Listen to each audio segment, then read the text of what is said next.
Good afternoon. It is Tuesday, November 28th, and it is 5:05. This is a meeting of the Law and Ordinance Committee. My name is John Schweizer, Chair. To my left is Mr. Bobby Phillips. To my right is Ms. Lynn Snee. And we have we have a rezoning and... Two rezonings. Okay. Mr. Chitterington? Thank you, Mr. Chair. The first rezoning is regarding 322 West Market Street.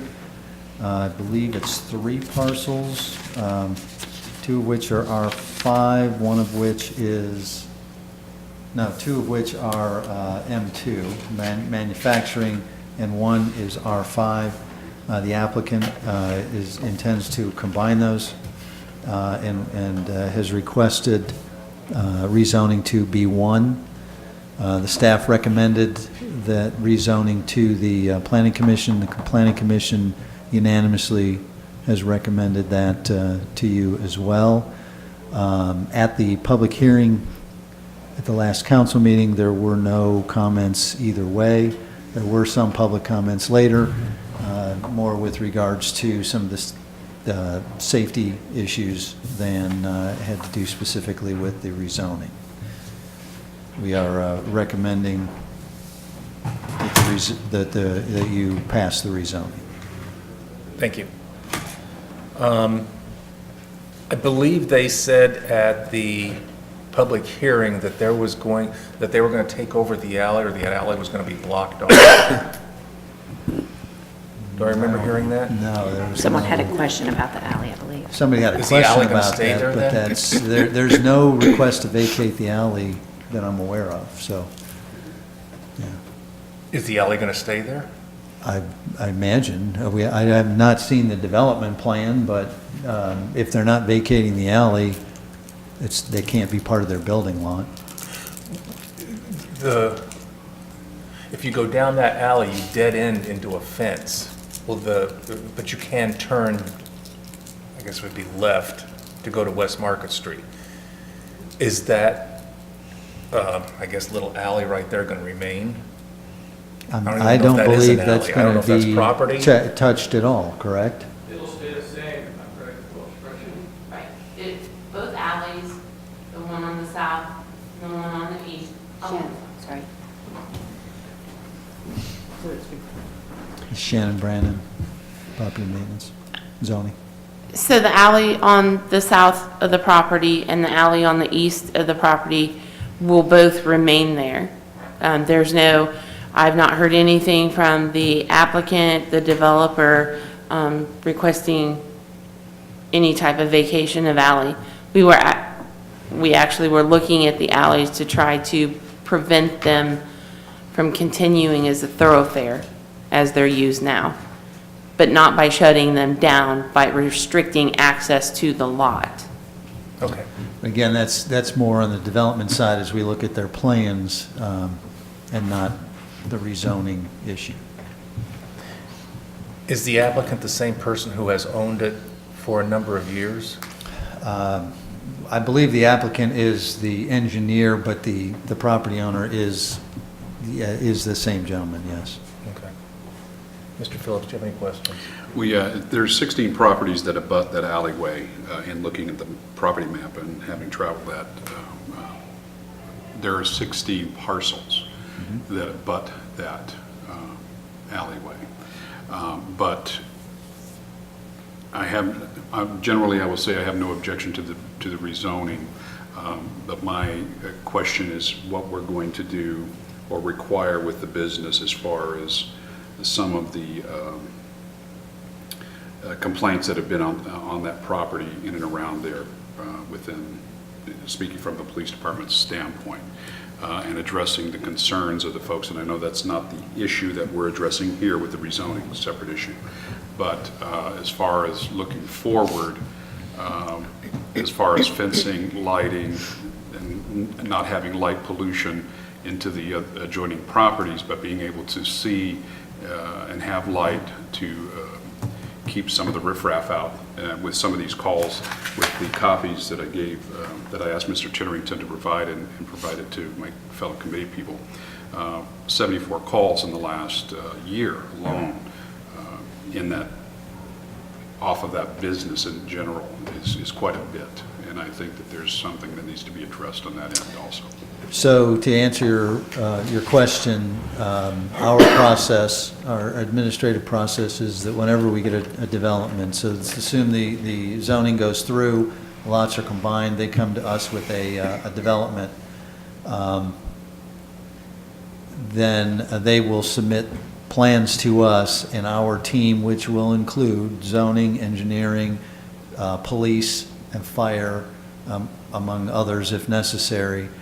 We all get together and comment on that and look at it compared to the code requirements. So when you talk about lighting pollution, we require shielding, we have specific standards, and that's how we address those kind of concerns. At that time, if the police have any suggestions on how to make things safer, additional buffering, whatever, they're sensitive to that, and they will bring that up. Okay. As to the rezoning itself, I don't have any objection or other question. I just want to make sure I understand that the current use is obviously conforming with the M2 district. It would also be conforming a gas station? With I'm not M2? sure if it's conforming or not. If it is, I'm getting a head nod that it is. If Okay. it wasn't, it would be grandfathered. Right. Yes, it would be conforming to the B1 district. Okay. So if we then change this zoning, then any new construction would be required to meet all of our requirements for B1 zoning? I just want to make sure I That's understood you to say correct, that. unless they were granted a variance. Okay, and that And that's a has to be separate done process. by That's Board of Zoning Board of Zoning Appeals. That would be a separate process, yes. But our understanding is they would take the current building down and want to build something new. Again, they would have to submit the plans. Those plans would have to comply to the requirements of the B1 district. Okay. And where does the process of combining these into one lot, where does that process go through? Is that through the planning department and it's just an administrative process? Boy, so in one case, lot splits have to go through planning and council? So there's no, No, if there's no dedication of right-of-way, then it won't have to go through planning commission. It can be done in-house, and then it's recorded with Miami County. As a combination. Correct. Okay. I mean, like Mr. Phillips, I don't necessarily have a problem with the zoning. It's what may happen, I guess, as a result of that zoning, which I realize is not a part of our decision, but, Mr. Schweitzer, if I may. I don't know if Mr. Davis can answer this question or if it falls under you or not, but that begs the question of whether there are any grandfather issues with the existing building, and have we seen the plans? Is it a complete tear down or is it a remodel? I don't know who's going to field that. Our understanding is he's going to remove the current building and build a new building. They may be building the building and using the current one at the same time, but the current building that is there will be removed if they're allowed to do what they wish to do. Okay, yeah, I understand that there are some things that are still in flux that you haven't seen, but plans and that sort of thing, but the verbal comments that have come to you or the information that's come to you is indicating that it's not a remodel, that it will be a new build. That's correct. Okay, so that will take away any of the grandfather issues. That's correct. That's correct. Okay, all right. and if I may, Mr. Schweitzer, without the variances, the plans that we're hearing about will not work, even if that is combined into one lot. Am I understanding that correctly? There The would be draft- variances The draft required? information, yes, that's why they may need to go to the BZA for a requested variance. If a variance is not granted, then they would have to go back to the drawing board and redraw it so that it it meets the B1 standards, assuming that they're still going to want to take the building down and not just remodel it. But that's outside of this. That's, purview of this yeah, amendment. again, that's the second step, that's not the rezoning portion. Just out of curiosity, are they going to redo all the curb cuts and everything going in there? It's really kind of loose as to how to get in and out of that property. And again, that's something that we will address when we get development plans. Okay. Any council members have any questions? Question. Patrick, is the site on the two blue things that we see on our map, is that where it is now? Did he buy an additional lot there? And that's why Was it the other way? I would say he bought more. He actually owns all 3 lots. is So there a he house didn't. on that one lot? No, it's, the one lot that's zoned R5, has a small portion of the existing parking lot on it now. The 2 lots that are zoned M2, have the building and, the rest of the parking lot adjacent to the, alley on the east. So if they build a bigger building, will they have enough parking? That will be part of the development review, since we have requirements with parking. It's a tight little lot. Thank you. Mr. Kendall? Mrs. Baker, Mayor? Anybody in the audience have any comments or questions?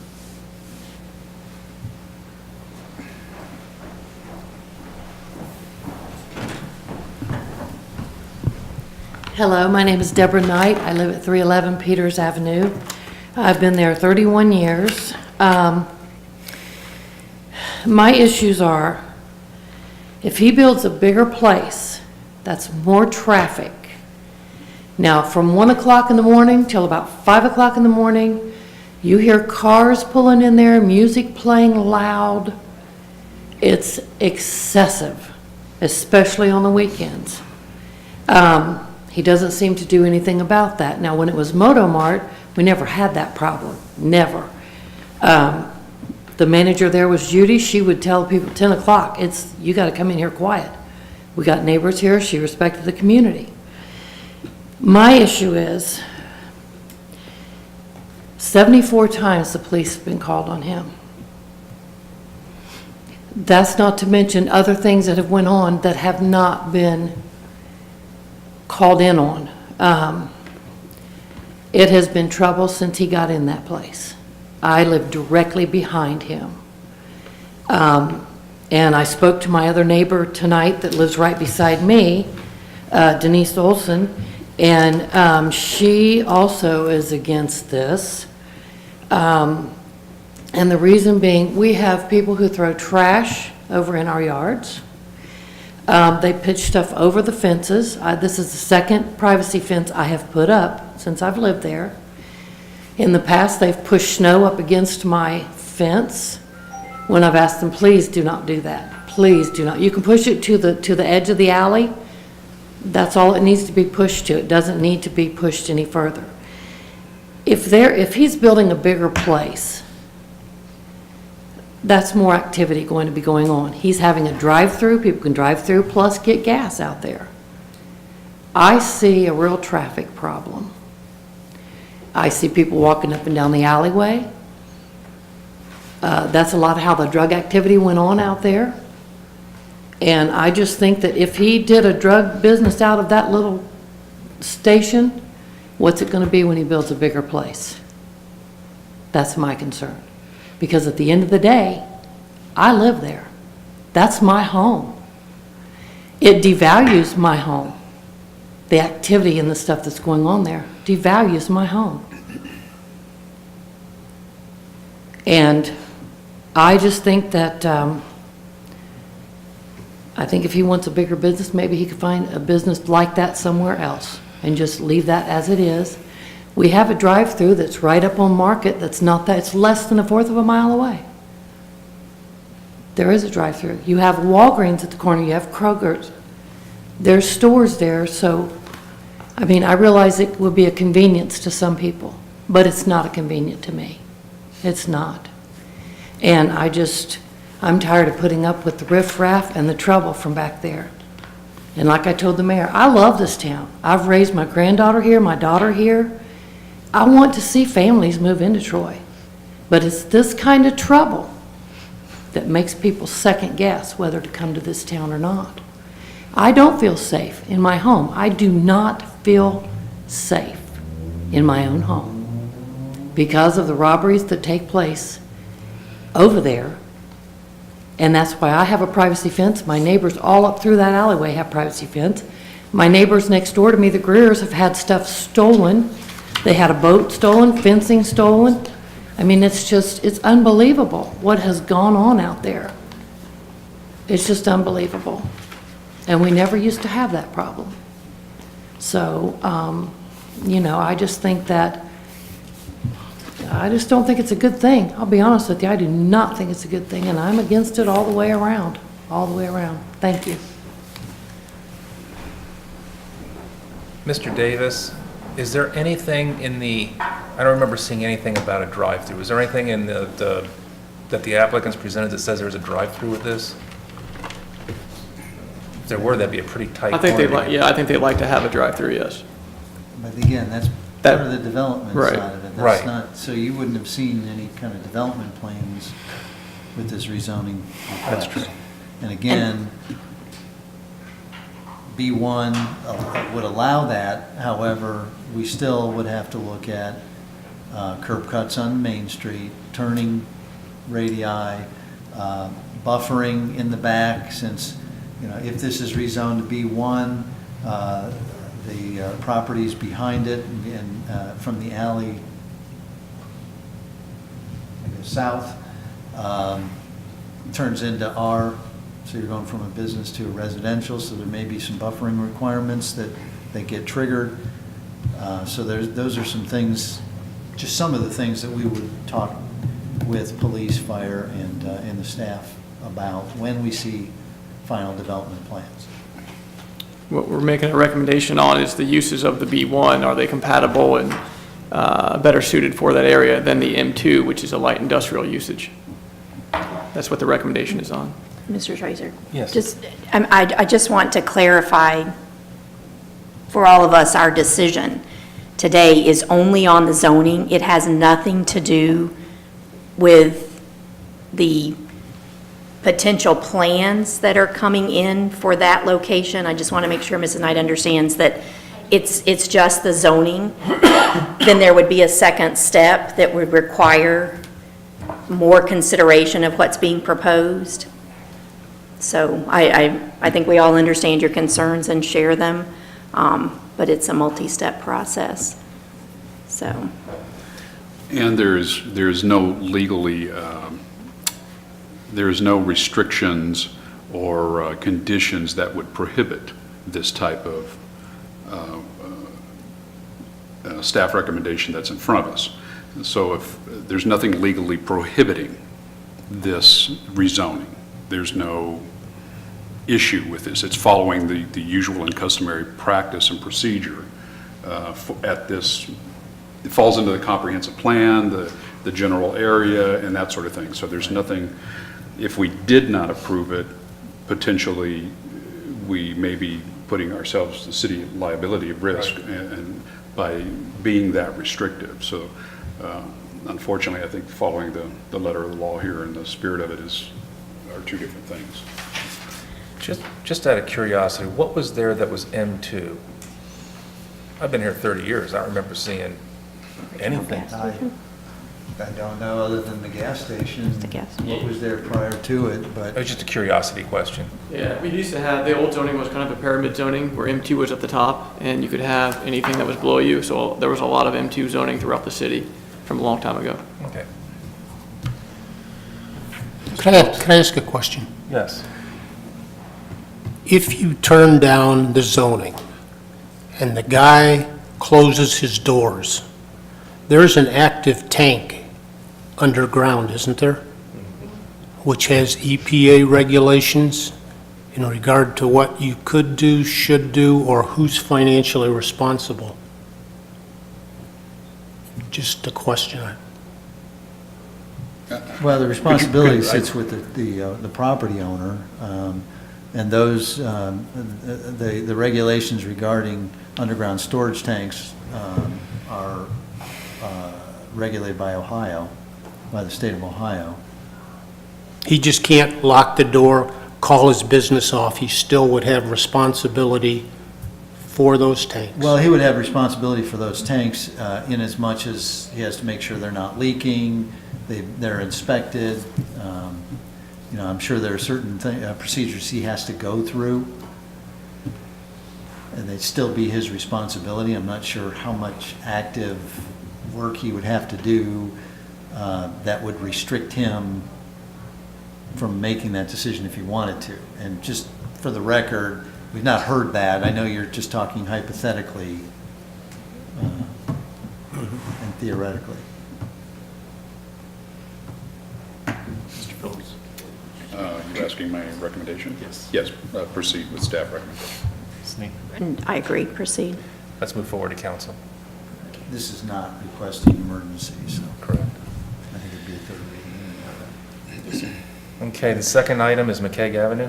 Second item is to a request to rezone from county zoning, residential 1 AAA, which is single-family residential, to R3.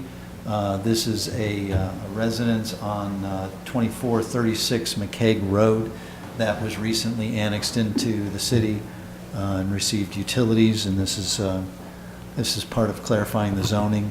Again, staff recommended, as well as Planning Commission recommends, that you approve this rezoning. Okay. And this doesn't include Dorothy Lane? It's at that intersection, but the property address is at McKeag, is on McKeag, yes. Okay. So the county would still maintain Dorothy Lane? Or is it a private road? Take a look at the map. Don't know. I don't see that, that is, Dorothy Lane would be outside of this, this parcel. Okay. Okay.